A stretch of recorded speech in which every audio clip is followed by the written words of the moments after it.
ఆలియా, నువ్వు ఇక్కడెందుకున్నావు? జైల్లో ఉండాలి కదా, బయటికెళ్ళవచ్చా?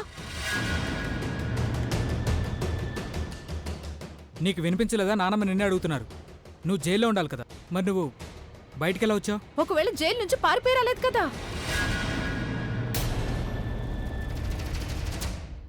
నాకొక లాయర్ ఫ్రెండ్ ఉన్నాడు. తను ఈ మధ్యనే నన్ను కలవడానికి ఇక్కడికి వచ్చాడు. తనే నాకు బెయిల్ ఇప్పించాడు. నీకు బెయిల్ వచ్చిన తర్వాత తిన్నగా ఇంటికే రావాలని బెయిల్ బాండ్లో రాసుందా? ఎవరిని అడిగి ఇక్కడికి వచ్చావు? అసలు ఏమనుకుని ఈ ఇంట్లో అడుగు పెట్టావు నువ్వు?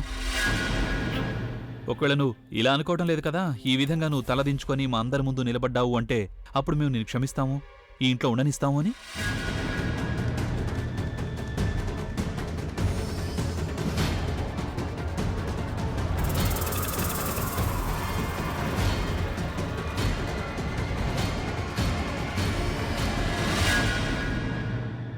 మీరు తప్పుగా అనుకుంటున్నారు మిస్టర్ అభిషేక్ ప్రేమ్ మెహ్రా.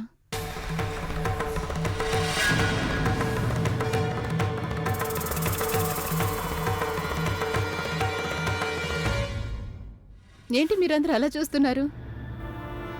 ఈ ప్రపంచానికి తను ఏ పేరుతో తెలుసో నేను తను ఆ పేరుతోనే పిలుస్తున్నాను. అది కాకుండా మా ఇద్దరి మధ్య ఇప్పుడు ఏ బంధం లేనప్పుడు ఆ బంధంతో నేనెందుకు పిలుస్తాను?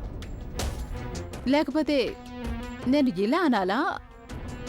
ఇఫ్ ఐఎమ్ నాట్ మిస్టేకన్, నేను నిన్ను అన్నయ్య అని పిలవాలని నువ్వే స్వయంగా అనుకోవడం లేదు కదా, రైట్ మిస్టర్ అభిషేక్? అడిగిన దానికి జవాబు చెప్పు. నువ్వు ఈ అవుట్ హౌస్కి ఎందుకు వచ్చావు? అయినా నేను నీకు ఆల్రెడీ చెప్పాను కదా. నువ్వు నాకు చెప్పాయా? Correct, I remember. ఈ అవుట్ హౌస్లో ఎవరు ఉండకూడదని నువ్వు చెప్పావు, కరెక్టే, ఐ రిమెంబర్.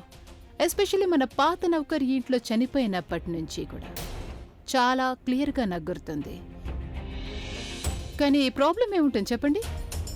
ఐ మీన్, ఈ అవుట్ హౌస్ అయితే ఇంటికి దూరంగా ఉంది కదా, నేను మీ ఇంట్లోకి అయితే ఎంటర్ అవ్వలేదు కదా. అది కాకుండా ఇక్కడ పనివాళ్ళు ఉండేవాళ్ళు.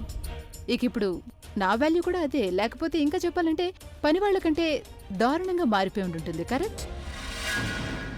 అందుకని నేను ఇక్కడ ఉండడానికి వచ్చాను. అండ్ డోంట్ వర్రీ, నేను మీ ఇంట్లోకి అలా ఎప్పటికీ రాను, ఎందుకంటే నాకు చాలా బాగా తెలుసు నేను ఇప్పుడు మీ ఎవరి మనసుల్లోనూ లేను. అలాగే ఈ మనిషి మనసులో నాకు చోటు లేనప్పుడు నాకు తన ఇంట్లో మాత్రం ఎలా చోటు ఇవ్వగలడు? అలాగే నన్ను అడిగితే నాకు కూడా ఆ ఇంట్లో ఉండాలని లేదు. నేను ఇక్కడే అవుట్ హౌస్లోనే ఉంటాను. అదేంటంటే ఈ అవుట్ హౌస్ నాకు పాత రోజులను గుర్తు చేస్తుంది. అప్పుడు మనం ఈ చిన్నింట్లోనే ఉండేవాళ్ళం కదా.